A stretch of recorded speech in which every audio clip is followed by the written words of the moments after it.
Hi, welcome to Tech Talks, the People and Planet podcast. On this episode, I'm joined by Teresa Castiello, the founder of digital medicine startup MIAL Healthcare. Teresa, hi, how are you? Hi, very good to see you. Thank you for inviting me here. Thank you so much for joining us. Teresa, tell us a little bit more about this. I'm really interested to learn more about your background, your new venture as well, the problem that you're solving with the mission. Why don't you start there? I think that's the best place to start. What's MIAL Healthcare all about, and what's the business mission? Of course. So MIAL Healthcare, it's, as the name says, is at the moment is a multidisciplinary hospital-based service. So it's a multidisciplinary clinic where we very much focus on prevention and early diagnosis, and we deliver holistic care.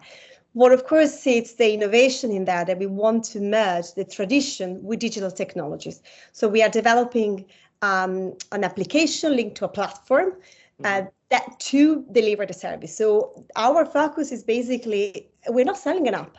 What we want to offer a specialized service through digital innovation. So we have this digital platform, which is effectively a sophisticated electronic patient record, AI empowered. So on the electronic patient record, you will have all the patient information, including complex images, but also bloods and any clinical stuff that you would put on. And that allows the clinician to access this information, even not just the one clinician, a team of clinicians. So you can actually, we can deal with a specific pathology in a team.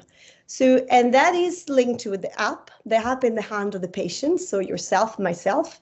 And the beauty of that, the app is basically an electronic medical record that you carry with you. So you go in US, you have a scan of your heart, you can upload that, and it's still yours, and that can be shared with your clinicians. So you can have your medical record wherever you go. But also it's designed to think about not just the patient, but also about the clinicians. And so allows to optimize the workflow, allows the booking, allows the admin side of work. But there are some AI features that work, for clinician perspective and for patient perspective. So the AI features that works for clinician, for instance, are dictation system, facilitating dictation letter through AI, or summarize information, or collecting a series of data that can be used for quality research, audit, and as well on the patient side, that can prompt with some red flags, or like guiding the pathway, where behind the orchestra there is still the clinician, but then of course the patient is empowered with this kind of information. So that's in a way the backbone and the basic structure of the idea.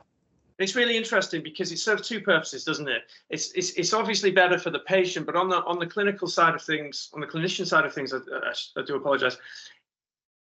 Every time I speak to someone that's in your line of work, what they would like to do more of is treat the patient and not have to do the admin and look at the things that are happening behind the scenes. So anything that frees up that time to allow them to do more of what they are good at and what they're trained to do is certainly of benefit, isn't it? Yeah, let me take a little bit of step backwards in that. So, of course, when you have a vision and idea, I think the drive is always positive, but then in a way you want to change a status quo that doesn't work. And in this situation, we know that the healthcare system has several problems, not just in UK, but across the world. There is a lot of, you pointed out rightly, there is a lot of low level of satisfaction among clinicians. We are overworked, it's quite often underpaid. I mean, if you look at the BMA surveys that was done last year, about 40% of consultants want to leave the NHS in some capacity. So that's really, a call for help. There's something wrong in that. But also, let's be pragmatical. If you think about population worldwide, we are more than 8 billion now, and we are aging rapidly. So living better, longer, but with chronic condition. And if you think about the life expectancy, it's more than double in the last few decades. So number-wise, we have many, many patients, very few clinicians. So if you carry on delivering medicine in a traditional way, simply is not going to work. And also from public health perspective, this is huge cost, huge climate impact. So the UN data in December last year said that 4.6% of gas emissions are done by healthcare.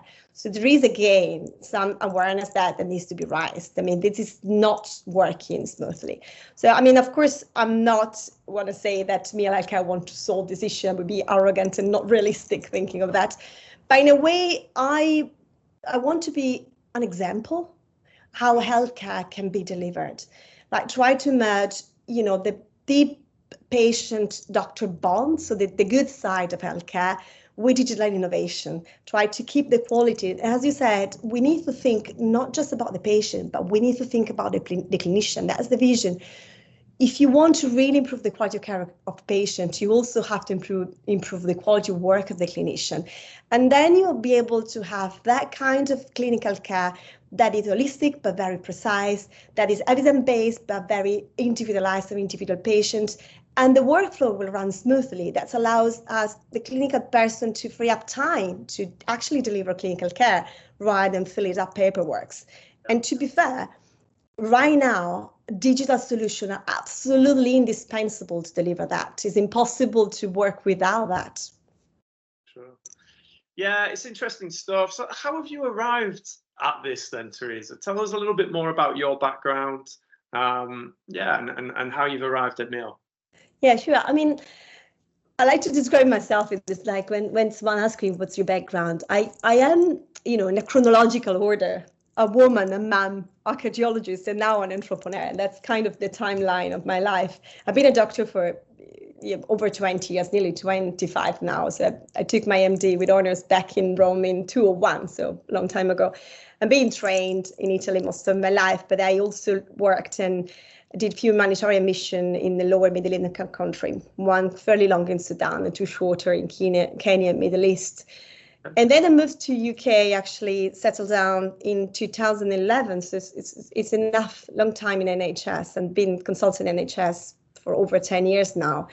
But I'm currently also the cardiology president of the Royal Society of Medicine, and the European level I work on the Heart Failure Association in the Digital Health and Patient Care Committee. So how do you arrive at that? Well, of course, I've been a doctor for many years, but at the same time, like each of us is also a patient.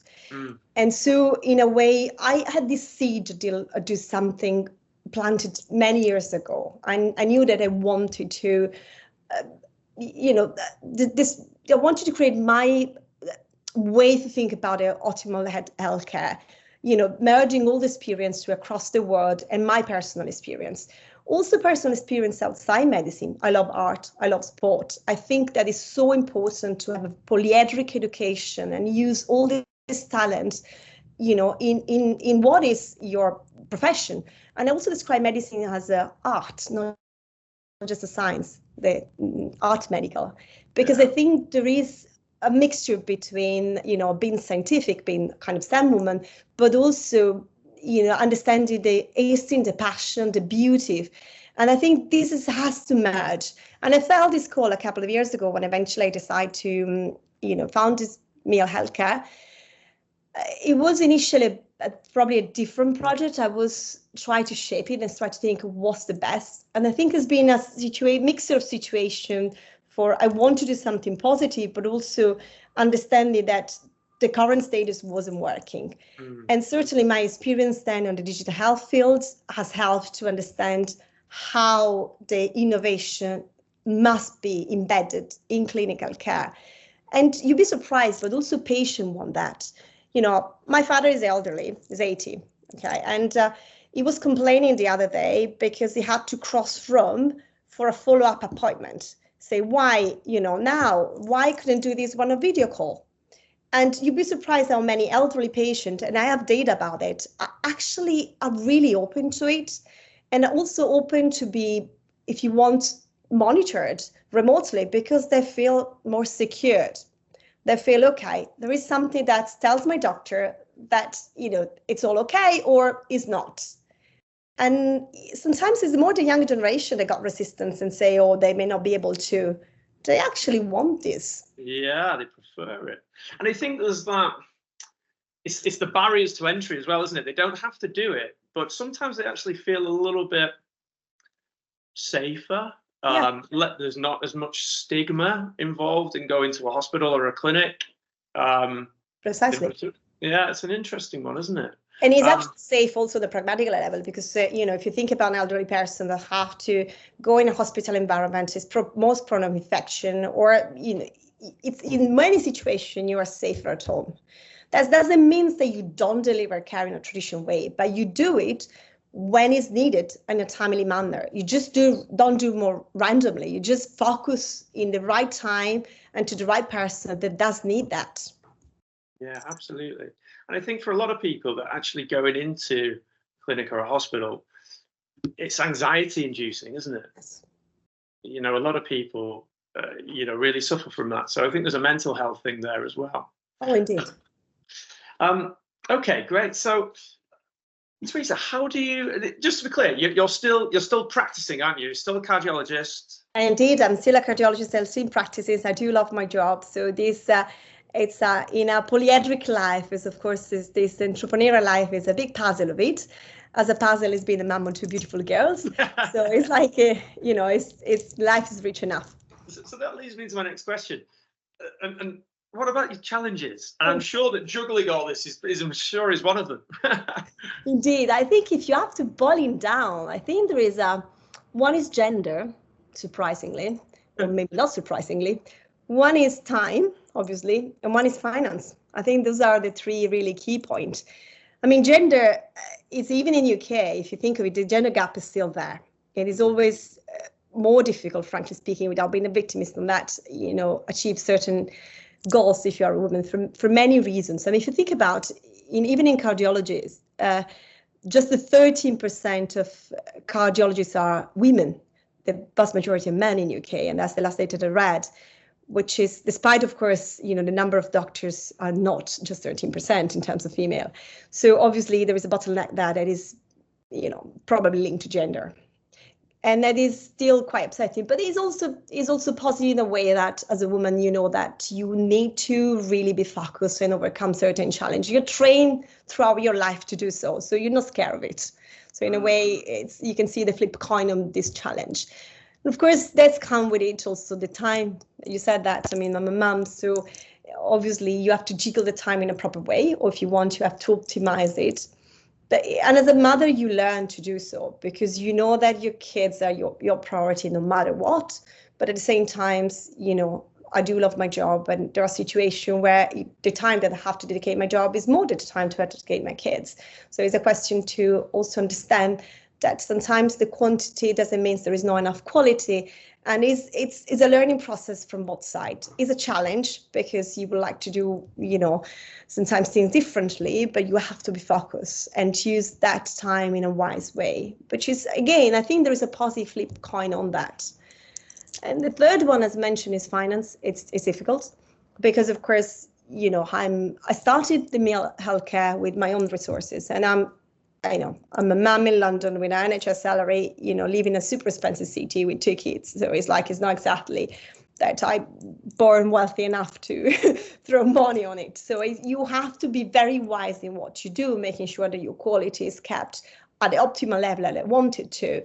And of course, that means also realize that you need help. And at the stage where now I'm seeking for investors, pitching for investors, writing grants and challenging myself with also this aspect, which is partially done throughout your medicine work, because we actually fairly trained to do business cases and to, have a managerial side in our consultant position.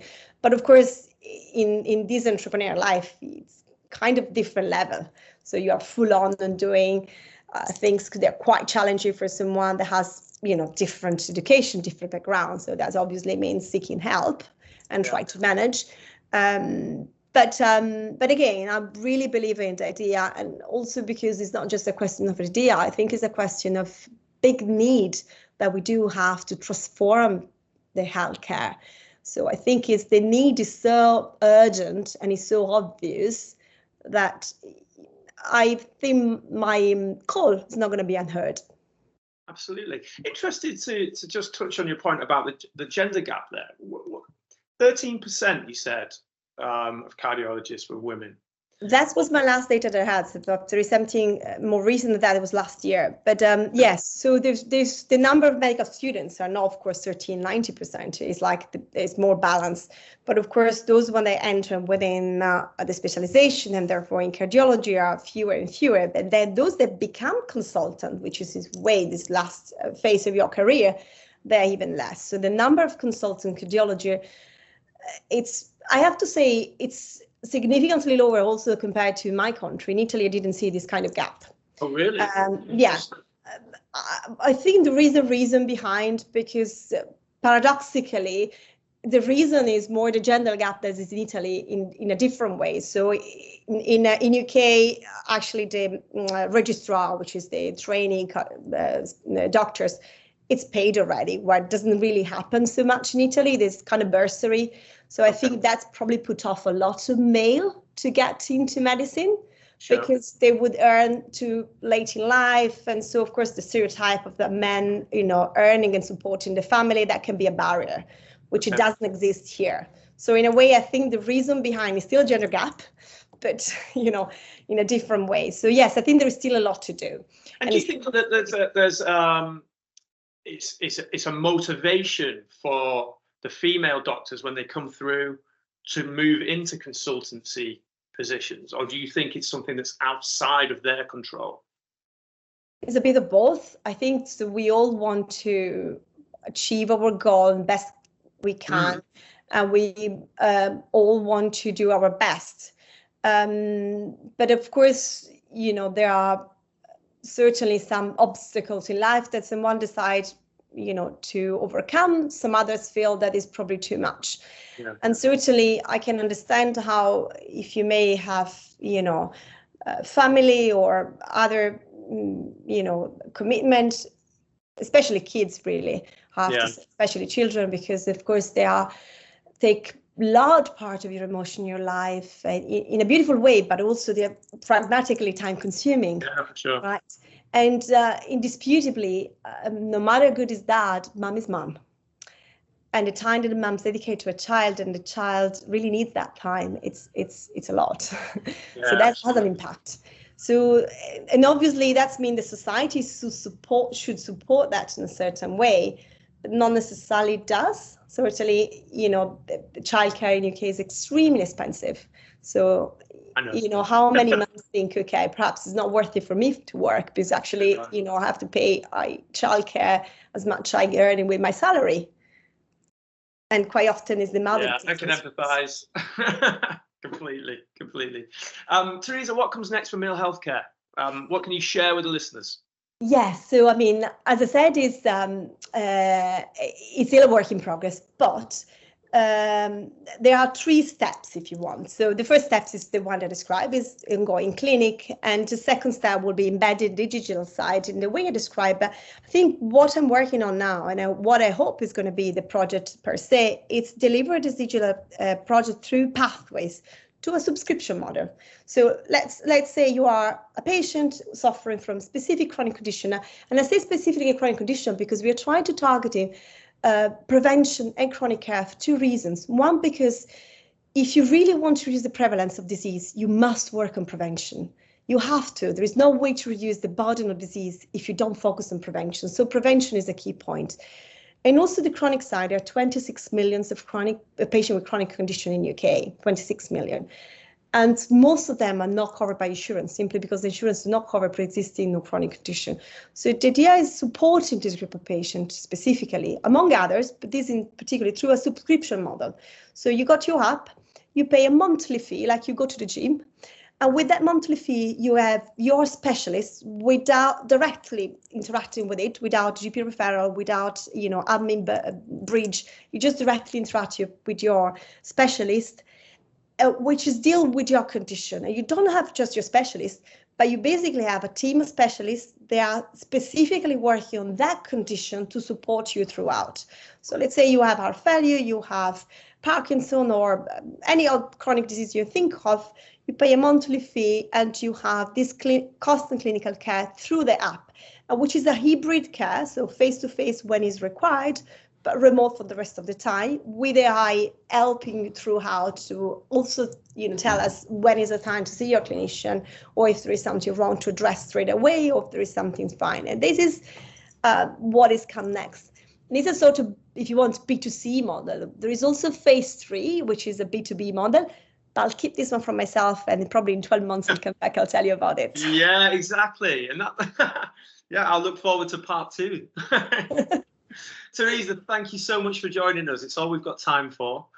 Guys, this is Teresa Castiello, the founder and CEO from MIAL Healthcare. Thanks again. Thank you so much.